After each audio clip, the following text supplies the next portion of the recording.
Sent you the link, Tracy. I'm sending you something to at the moment. Somebody's requesting a link. It's Gustavo Segura. He says he's a member of the Academy of Medical Psychologists. Okay. I mean, I'll send him the link I just sent you. That's the link for the public, isn't it? Yeah, but I don't know if he's requesting that or to join. I don't know if he was trying to join published. All right, it's published.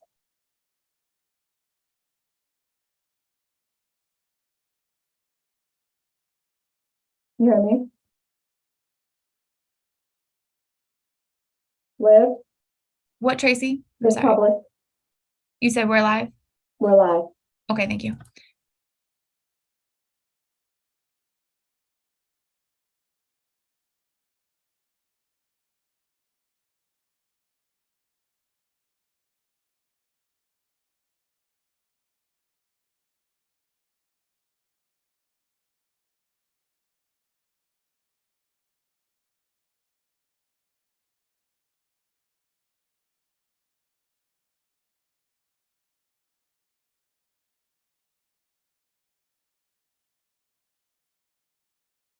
Everyone's coming in now. Mm-hmm.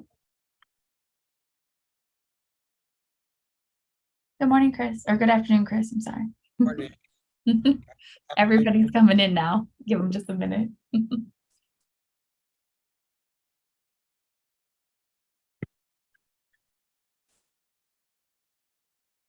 I got the same link, email, Tracy. I just sent it to Dr. Collada to review real quick.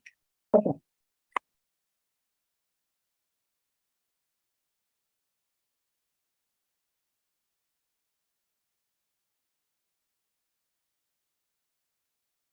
Hey, Darla. Hello. Oh, there you are, Chris. Hey, Warren, how are you? good, good. So we got everybody on board now. Warren, did you want Gustavo Segura to be part of the meeting today or to just watch like everybody else? I don't know who that is, man. Okay, well, I'm going to go ahead and send him the link to we'll send him the link to the public meeting. Okay. Miss Olivia will send that to him right now. Okay, And a reminder about how he can make public comment if he desires. Yeah. Okay, I'm sending it now. Dr. Lowe, Thank you're going to start your meeting. okay. You ready to go then? And I think you said right now, Van, that we don't have any public comments. Not at this time, other than if somebody has the Zoom link Okay. and they've been sent to the link to watch the meeting and not to join the Zoom. Okay. And we've determined that the agenda meets the criteria. We've identified our participants. And so next item is the approval of the minutes from our last meeting on June 23rd. Did everybody get a copy of that? It was on the cloud that was sent out. I did find one typo. Yeah, I saw a couple. Which one did you get, Darla? So under item number 1, consultation with nurse practitioners, the second to last sentence starts with however. It says, Yes, however, the law, it should be if the law. if the law, yes, okay. In paragraph 4, line 3, may have difficulty with ethics.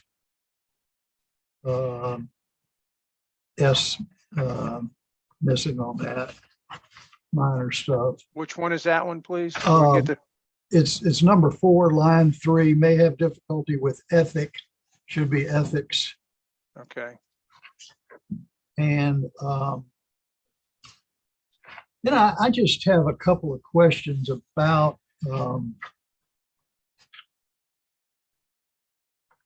number 1.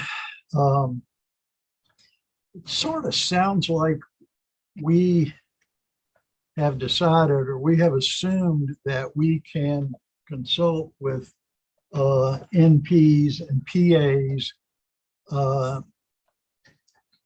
because they have a collaborative agreement, and we don't have to do anything other than proceed with that. And I'm not sure that's the conclusion we reached. I don't want to disseminate misleading information to people. That's what my concern is. Well, how is it you'd like to operationalize this issue? Well, I wonder if it says that if we have to say that we can collaborate with NPs and NPs as long as we simultaneously collaborate with their collaborating physician. Well, again, I don't think we have a collaborative function defined in the law for you all. That's right. We I have the agree. ability to, this was about answering consults for these people. So if you now want to collaborate, which is different than consulting, we need to amend the law for you, okay? Or you need to amend the law. And that was my understanding, that we were going to need to amend the law. So this only applies to answering consults. Right. So in other words, the question was, can an MP answer a consult from can an MP answer a consult from a PA or an NP? And the answer is, as long as they're functioning under a collaborative practice agreement with a physician who is ultimately responsible. And I'm not sure you guys want to get into collaborative practice agreements with people, because then that makes you responsible for them. You'll have to have a clinical practice guideline that outlines what they can do with your patients. And if they go outside of it, then you might be held liable, and that's kind of, or you might be sued.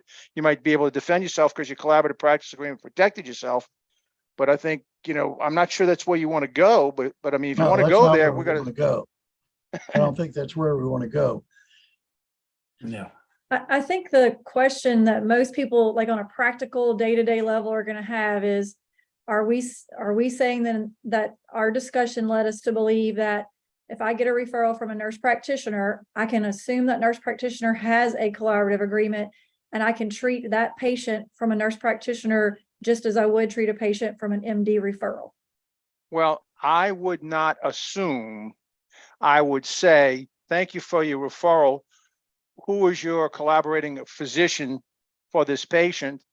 And then what I would do, just out of an abundance of caution, you've documented in the chart. And then if you reply, you can reply to Nurse Practitioner Jones and Dr. Smith, who's the collaborative practice agreement, so that everybody knows what you're doing. And I think that's what most people do now. I think some people don't like the extra step of figuring out who the collaborative physician is, but that's what they're doing now. Yeah. Well, and- the PA or the NP should tell you. Right. Yeah. Right. And what we were talking about is, since NPs have attempted in several other states and probably upcoming soon in this state, independent practice, then we don't have anything in the statute at this point in time to address referrals from NPs or PAs won't be independent practice probably, but MPs may. So what we're looking for is something to address now, but not necessarily something that will address the future if nurse practitioners get independent practice. We'll have to deal with that differently. Well, if Let I me- may interject, that's how would I interpret the document to say. Right, right. No, the current document, exactly, I agree. Let me ask And a that's- question real quick, just to muddy the waters even further. If the nurse practitioner is referring for treatment, then who does the patient actually then belong to? Is the collaborative physician still the person who maintains responsibility? Or if the patient has been referred for treatment, does that patient now subserve under the responsibility of the MP? Or if it's for a consult, I can understand that the collaborative physician still maintains ultimate responsibility. So is that elaborated in this? Okay, let me explain this to you. no nurse practitioner presently in Louisiana can practice without a collaborative practice agreement and a set of clinical practice guidelines. Correct. Okay. So if they, for example, are referring for treatment, and that's something that they are allowed to do in their clinical practice guidelines, then you can assume that the doctor knows about it and is responsible for it. Okay. Because that's what the collaborative practice agreement is saying. I am saying that I work with this nurse practitioner. I have allowed them to do X, Y, and Z. I'll give you an example. As an OBGYN, I had nurse practitioner in my office, okay? Had a couple of PAs too, because I was a solo OB and kind of busy there toward the end of my career. Well, I would say to the nurse practitioner, you can do this, this, and this, but not that, that, and that. And for example, I said they really should, the PAs could not do any high-risk OB visits. I had to do those all myself. And one of the nurse practitioners, when she hired for me, said, well, I did this in the other practice and I want to do it here. I said, nope, sorry, you can't. It's my practice, not the other practice. So they're individualized to that collaborative practice agreement. So in the case of a psychiatrist having a nurse practitioner who says, the nurse practitioner says, I really need to refer this patient out, then if they refer the patient out to an MP for treatment, for taking over the psychiatric or psychological treatment, pharmacological treatment, that would have to be something outlined in the collaborative agreement. Technically, it should be, yes. But the question I have is, if they refer to another provider, does that provider then take responsibility for the pharmacological treatment of that patient? You would, as the physician, would take responsibility for anything or the MP that you do. Right. But also at the same time, for example, let's say the decision was a bad decision. They consulted a bad person, or a person that wasn't reputable. Okay. That still falls back on the collaborative practice agreement because he should have had some guidelines as to who to consult. And for example, the collaborative practice agreement said, I don't want anybody to be treated with medication unless I do it. You can refer to a non-MP psychologist, but not to an MP psychologist. You don't know what the collaborative practice agreement says.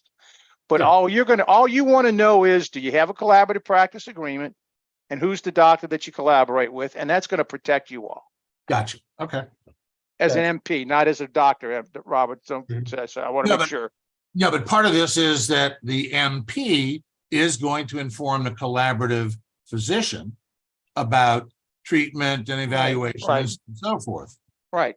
Right. So, I mean, they're still in the loop, and I want to just make sure that that's all very. And the reason for all of that clearly is you may not know all of the medication changes that may be going on while you're giving a certain set of drugs for a psychological problem. It's the responsibility of the NP and or the collaborative practice agreement to know that and call you and say, look, I've changed this antihypertensive on this patient, and you need to know it's going to interfere with your medication, and you all can adjust it together. Before I disseminate this information to the lab members, Van, I'd like to draft a paragraph and run it by you just to be sure that I'm not misleading anybody. Well, Pat and I will go over together and get you back an answer. Okay, sounds good. Now, last item I have I have a question about on the minutes is number 6 of telehealth. I understood that we're mandated, or the board is mandated to draft telehealth rules for MPs by January of 2024. Did I misunderstand that? You did not misunderstand it, but we are working on it. It's going to take a while. Basically, we will probably carve out a set of telehealth rules for all board licensees and publish it as, instead of amending, we're just trying to work out. It's going to look very much like the telemedicine rules are for docs. Sure. But presently, the best way for me to tell you is you have to go to the telehealth statute, follow the statute, because the statute is going to supersede anything rules we make until those rules are finalized. Okay, then I think we need to change the next to last sentence in number 6. It says at this time, MPAC is not sure if there will be rules specifically applicable to MPs. There will be rules specifically applicable to MPs drafted by January 2024. I don't know if it'll be January 24. I want to be honest with you. That's Okay. the deadline we're trying to do. But yeah, I think at the What time. what if we just say weren't sure. drafted in 2024? Okay, my suggestion to you is, at the time we wrote these minutes, my recollection, and you can correct me, was that we weren't sure if they were going to be specifically applicable. That's at that time. Now you can say you can different. If you want to amend the rules to say what you want to do, you need a motion to amend the rules to say what if you want to do, and we'll amend it for you. Yeah, I think if you can jump in, I think if whoever prepared the minutes was going off notes in the video from the last meeting, the minutes are probably accurate in that discussion was probably had since that time. And as of today, what Dr. Van is saying is that one way or the other, either because there's an umbrella set of telemedicine rules for every licensee, or each practice act is amended to specifically, the rules for each practice act are amended specifically to include telehealth provision. There will be something in which a medical psychologist will absolutely know this is rule XYZ and it applies to me. But I think the minutes are accurate that at the last meeting, that was still in flux. Okay, good. Then we don't have to change anything. Okay. All right, is there a motion to approve the minutes? Approve as amended. Second? Is there a second? Okay, Chris, second. All in favor? Aye. Opposed? Okay, and it's accepted. All right, next item on the agenda. This is again a telehealth. It's just a quick question I had. Last time we did say that rules would be drafted, and the question was asked, would we have a chance to comment on the rules before they were published? And I think the answer was yes, but does that mean we comment on them after they're published in the register, or do we have a chance to comment on them before they go to the register? Well, depending upon your schedule of meetings, and I want to be very honest, we are under the gun. I'm working with one attorney. We got another one coming on board in 2 weeks. We got a lot of work to get done. I just, if you guys can have a meeting, we'll get it available to you. But if I'm ready to roll with a generic one size fits all set of rules and y'all can't meet, I got to move along. I mean, I got Sure, the problem I is my understand. time. So Yeah, I'm happy to present them to you if it's convenient for everybody. If you want to call a special meeting, I'm happy to do that. But given the fact that we got such a timeline and we're trying to get this done, I don't want to hold it up. You'll be able to comment at a number of places, and I'll tell you what they are. If we get it to you, if we can, we will, if you have a meeting that's convenient for everybody. When it goes to the board, you can comment. You can appear. We'll tell everybody it'll be in the board agenda. We'll send out to, all the advisory committees, a global telehealth rule is being proposed, okay?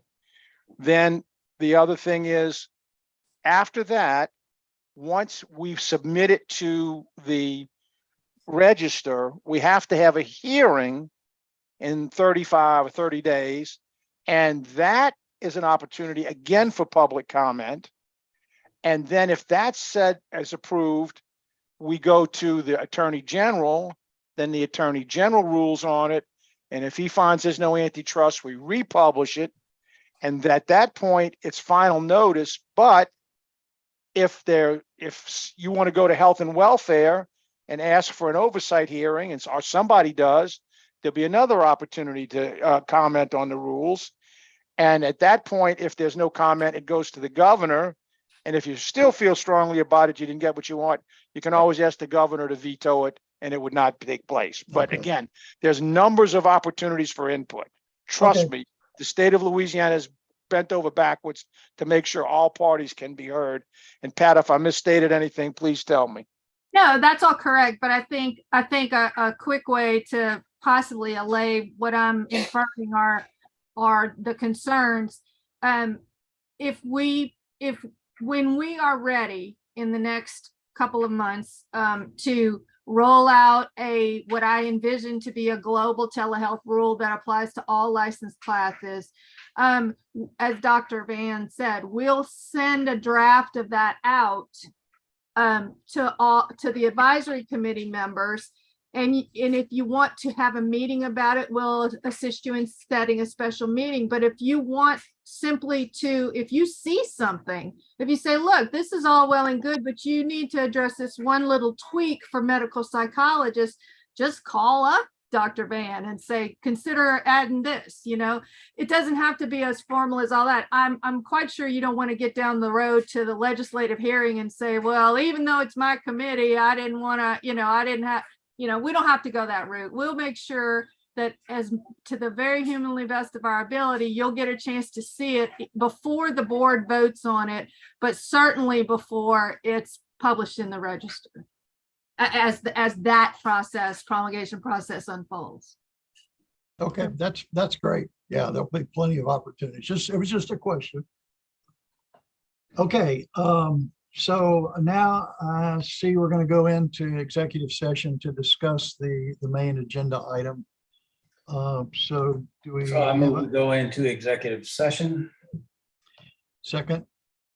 Second. Second. All right, all in favor? Aye. Aye. Okay, Give them a minute and we will go into executive session, and all of those people who might be watching on the delayed YouTube broadcast, please remember that you'll be, when there'll be no motions made, they'll come out of executive session and all motions will be made, and you can comment at that time before they vote. Everyone should be able to join now to executive session. okay. So you click join breakout room, is that it? Yes, sir.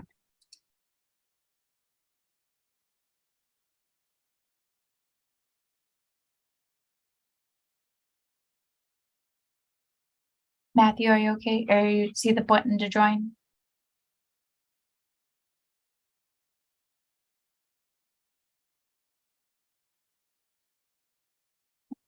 Okay, Tracy, I'm gonna leave you outside. You are That's currently. fine. That's Thank you. fine.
Dr. Warren, you have no public comment at this time.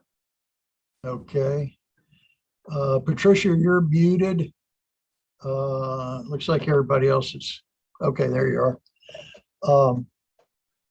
So are you ready to make a motion, Robert? Yes, I am. I move that we draft a resolution to be sent to the State Board of Medical Examiners regarding a request to clarify sections of the medical psychology rules and regs in order to clarify the writings of that particular section.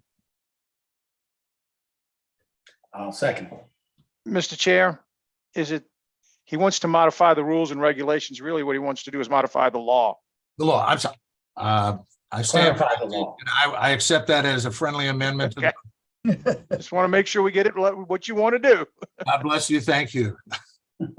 And Patricia, you can clean that up for us when you take it to the. Absolutely. I'll make it look pretty. Okay, thank you. And when is the next board meeting? The October board meets 23rd. October 23rd. Yeah. And that this will go before them at that time? Yes. Great. And Okay, I'll have the request letter all ready to send out as soon as the resolution is signed. perfect, Thank you. fantastic. Okay, and we have our next board meeting set Oh, I'm for. sorry. We have to have a second. The motion was made. Oh, Second, I'm- and I'm leaping ahead here. Glenn seconded. I All in second. favor? Aye. Aye. Opposed? All right. Our next board meeting, I'm sorry, our next impact meeting is scheduled for October 27th at 1 PM. And we will be reviewing MPAP applicants at that time. All right. Any further business? Make a motion for adjournment. Second. All right. All in favor? Aye. Thank you, everybody. Appreciate it. Everyone. Thanks, Thanks. everybody. Appreciate all you do. We did it in under an hour. Great. Warren? Thank you. Yeah, Warren, give me a call when you can. sure, will do. Thanks. When are you leaving town? When are you going on your trip? The trip will leave on the 12th. Oh, okay. Oh, okay. Gotcha. Gotcha. Yeah, I'll be 12th through the 28th. I think we're coming back on that Saturday, the 28th. Okay. We got plenty of time. Okay. Yeah, but Yeah, I'll just give you a call. give me a call in a few minutes. Sure. Okay, man. Thanks, everybody. See y'all later. Bye.